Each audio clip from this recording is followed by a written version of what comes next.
It's Thursday, September 22nd, 2022. I'm Jackson Bird. Today is the first day of fall, by some definitions. Everything you need to know about the equinox, plus some seasonal music recommendations.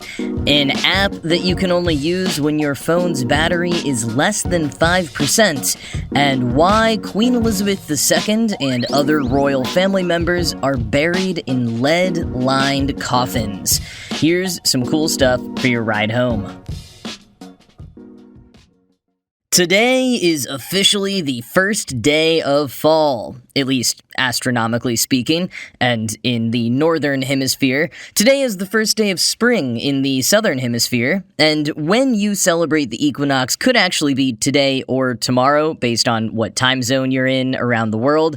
But generally speaking, an equinox to mark the changing of seasons is here, and all around the globe today or tomorrow, people will be experiencing an even split of 12 hours of daylight and 12 hours of darkness, more or less. Equinox comes from the Latin equus, for equal, and nox, for night, and it occurs when the sun crosses the celestial equator, an abstract projection of the Earth's actual equator line out into space. So when the sun crosses the line from north to south, here in the northern hemisphere, we get the autumnal equinox, and when the sun crosses the line from south to north, we get the spring equinox, or vernal equinox, and in the southern hemisphere, it's reversed. These equinoxes are basically the complement to the solstices, when the tilt of the Earth is at its maximum toward or away from the sun, giving us the longest and shortest days of sunlight in late June and late December. Or put another way from NPR, quote, "On the day of an equinox, the Earth is tilting neither toward nor away from the sun, and therefore receives almost an equal amount of daylight and darkness, according to the National Weather Service. At places along the equator, the sun is directly overhead at about noon on these days.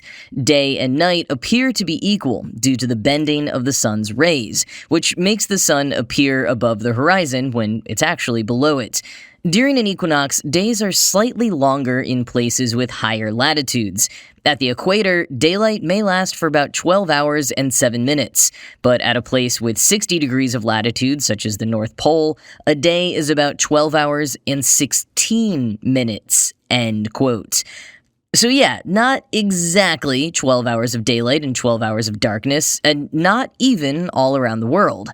From the Washington Post, all places on Earth actually see more than 12 hours of daylight on the equinox. Washington sees about 12 hours, 8 minutes of daylight on the equinox. Sunrise on Friday, the first full day of fall, is at 6:56 a.m., and sunset is at 7:03 p.m. However, the equilux, the day when sunrise and sunset are closest to 12 hours apart, happens a few days later. In most of the United States, the equilux is September 25th or 26th. Not until March 17th will the sun again grace our skies for at least 12 hours. End quote. Thanks for that reminder, Washington Post. Climatologist Brian Brettschneider has been posting maps on Twitter showing about how many minutes of daylight each region in North America will be getting on the equinox today. Link in the show notes if you're curious. And speaking of the approach of winter, the rate of change for loss of daylight accelerates around this time and is different depending how far you live from the equator. So as the Post points out, throughout September, a place like Miami, Florida will see a minute and a half less of daylight each day, while a place like Anchorage, Alaska will lose more than 5.5 minutes of daylight each day. And by the way, I said this was the first day of fall astronomically. According to the meteorological definition of seasons, fall began on September 1st. The meteorological definitions are based on temperature cycles and the Gregorian calendar, as opposed to Earth's angle relative to the sun. So each season starts neatly at the start of the month, and does match up with what we tend to think and feel more culturally. Spring, for example, starts on March 1st and ends May 31st. Winter starts December 1st and ends February 28th or 29th. So the astronomical calendar is more for us pedants. And for many spiritual practices now and throughout history. There have been many ancient structures discovered that line up in practical or stunning ways with the equinoxes and solstices. The Intihuatana in Machu Picchu, the Chichen Itza in Yucatan, the megalithic temples in Malta, and of course, Stonehenge in England.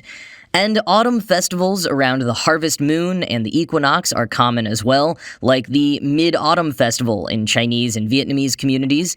This year the festival and the moon happened back on the 10th. The harvest moon is always the name given to the full moon that occurs closest to the fall equinox, either before or after, and is named because it was a full moon that gave a bit more light to farmers finishing their harvests when the days started getting shorter.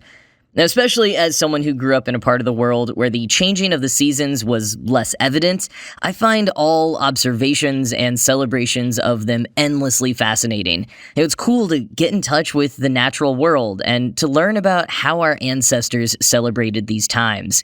Just as they used quarterly festivals to break up monotony, to gather in gratitude, and to find pockets of joy during times of hardship, so too can we do all of those things. And in lives that are so filled with stimulation and obligations, glued to screens and living much of our lives indoors, it can be extra meaningful to break away and pause, reflect, literally touch grass or some yellowing leaves. If you want to hear me wax poetic even more about autumn, I'll put a link in the show notes to last year's episode on the first day of fall, in which I talked a bit more about ancient customs and shared a selection of autumn-themed poetry. For this year, I want to leave you with a few music recommendations. First is more of a music video recommendation. A friend shared with me a great video posted recently that features my all-time favorite song to listen to this time of year, Don't Fear the Reaper by Blue Oyster Cult, except all the images in this video are AI-generated images created by plugging each line of lyrics into Midjourney. It elicited some beautiful and creepy images that just really works. It is well worth a few minutes slowing down to really enjoy.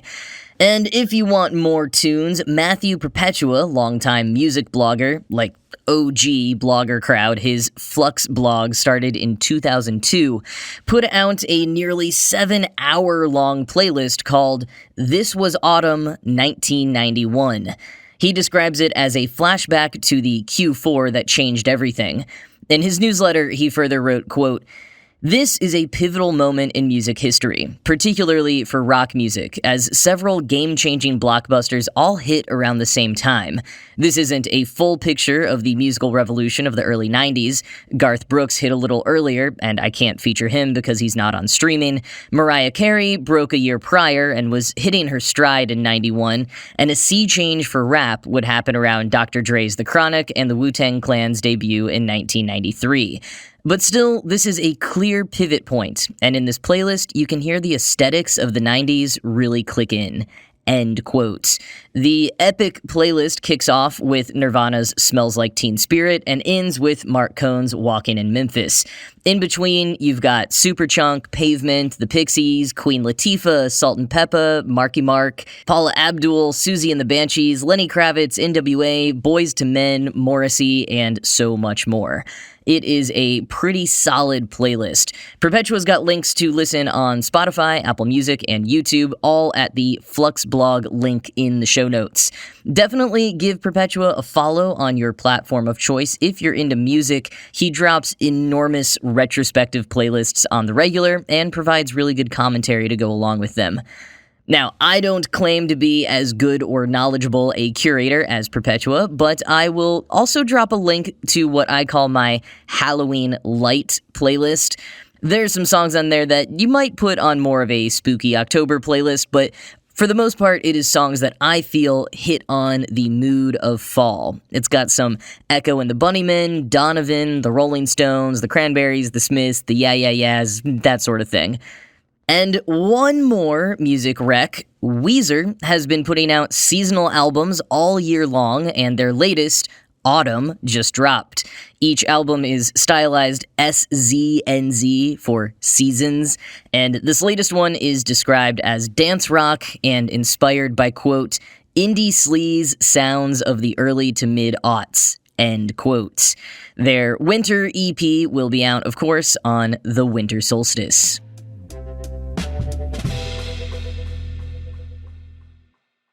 Well, speaking of autumn and its many physical reminders about the temporality of life, in our modern world, you don't necessarily have to watch the dropping of decaying leaves to ponder your own mortality. You face such themes every day when seeing your phone battery drain down and ultimately die. One app doesn't want you to be alone for such an experience. Die With Me launched back in 2018, but for some reason is getting another boost of popularity at the moment. At the time of recording, it's sitting at number 3 on the paid entertainment apps category in the Apple App Store. Now, the idea of Die With Me is simple. It's a chat room app that you can only access when your phone battery is at less than 5%. You can spend those last few dregs of battery commiserating with others awaiting the same fate as you, instead of using your phone's last breaths for anything useful you might have been trying to do when the battery ran down all the way. In the years since launching, they incorporated a payment tier that kind of takes the fun out of the whole situation, but if you are willing to cough up $1 to try an app that hasn't been updated in 3 years, go for it. It's on the Google Play Store as well, although the developer's website lists it as a project that lasted from 2018 to 2022, so further updates are probably not coming unless this mysterious boost in popularity pushes them to dive back in and give the app a shine.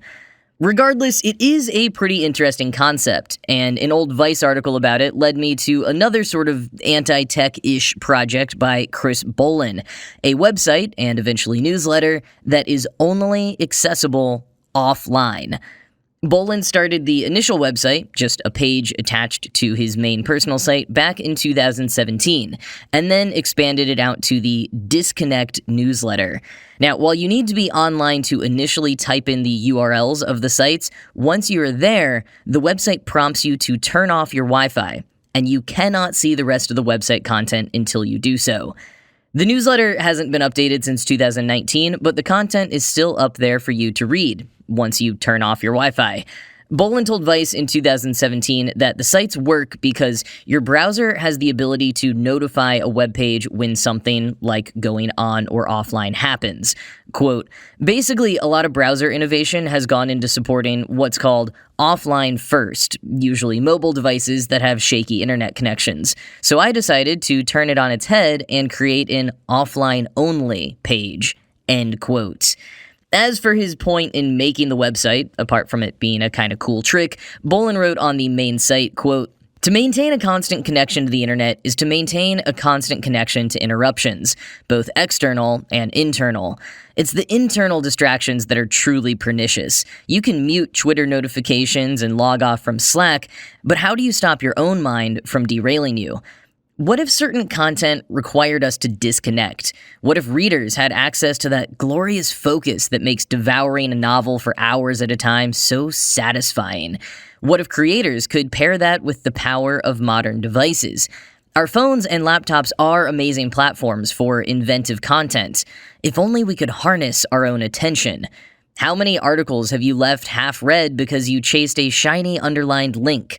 When you're offline, right here is the only place you can be. I can already hear the groans, but I have to be online for my job. I don't care. Make time. I bet the thing that makes you valuable is not your ability to Google something, but your ability to synthesize information. Do your research online, create offline. Now back to your regularly scheduled internet. Just remember to give yourself an occasional gift of disconnection. End quote. So, chat with other strangers while your phone dies and kill your router for a few minutes to read an offline webpage. They'll both be back again later, but maybe you'll have found a moment of silence or reflection in the meantime. And honestly, that's more than most of us can say most days.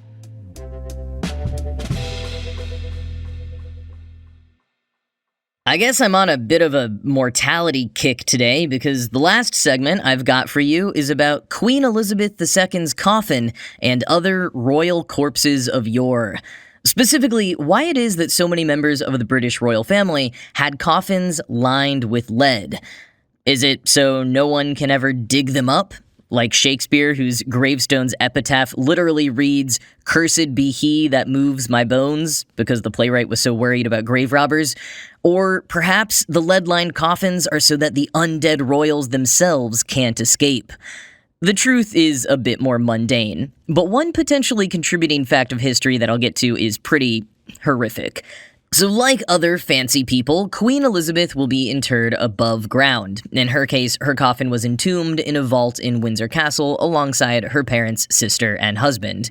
In the United Kingdom, when a body is interred above ground, it is legally required for the coffin to be lined with lead to assist with preservation, at least according to IFL Science. The main gist of that is certainly true, particularly before modern preservation techniques emerged in the 19th century onwards. Lining a coffin with lead was meant to help keep bodies of the deceased in better condition. Julianne Taddeo, a professor of history at the University of Maryland, told the Washington Post, quote, "Lead helps keep out moisture and preserve the body for longer, and prevent smells and toxins from a dead body escaping." End quote. And continuing further from the Washington Post, quote, "The preservation measures are reminiscent of those used for ancient, high-ranking Egyptians, who were also placed in chambers rather than buried in the ground, and whose bodies were immaculately preserved. Using lead coffins is a long-lived royal tradition," said Mike Parker Pearson, a professor at University College London's Institute of Archaeology. He said the embalmed corpse of King Edward I, who died in 1307, was found in 1774 to be well-preserved in his marble sarcophagus in Westminster Abbey. Pearson added that the practice of using lead was probably adopted around the time of Edward's death or in the century following it. End quote. A Mental Floss points out that Princess Diana and Prince Philip's coffins were lined with lead, as were many other royals, nobles, and other notable figures throughout time, like Winston Churchill and my ancestor, Sir Francis Drake. One royal who did not get such a dignified burial, however, was William the Conqueror. When he died following a battle wound to his intestines in 1087, none of his family members or people close to him cared enough to arrange his funeral because he had been so horrible to them. Quoting IFL Science, "His body was left decomposing on a stone slab while waiting for someone to volunteer.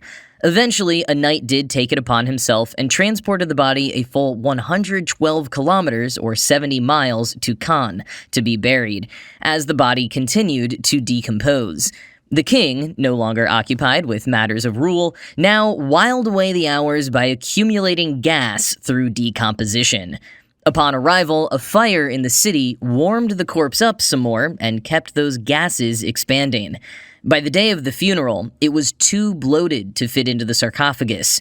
Undeterred by basic physics, like a toddler trying to ram a square toy through a circle-shaped hole, the gravediggers attempted to cram him in there anyway. It was at this point that the body blew, and the swollen bowels burst, and an intolerable stench assailed the nostrils of the bystanders and the whole crowd, according to Benedictine monk and chronicler Orderic Vitalis. The mourners got covered in dead king juice. End quote. Wow. Gross. So even though it requires extra pallbearers, I'm sure everyone in the immediate vicinity has been grateful for the extra measures taken with subsequent royal coffins.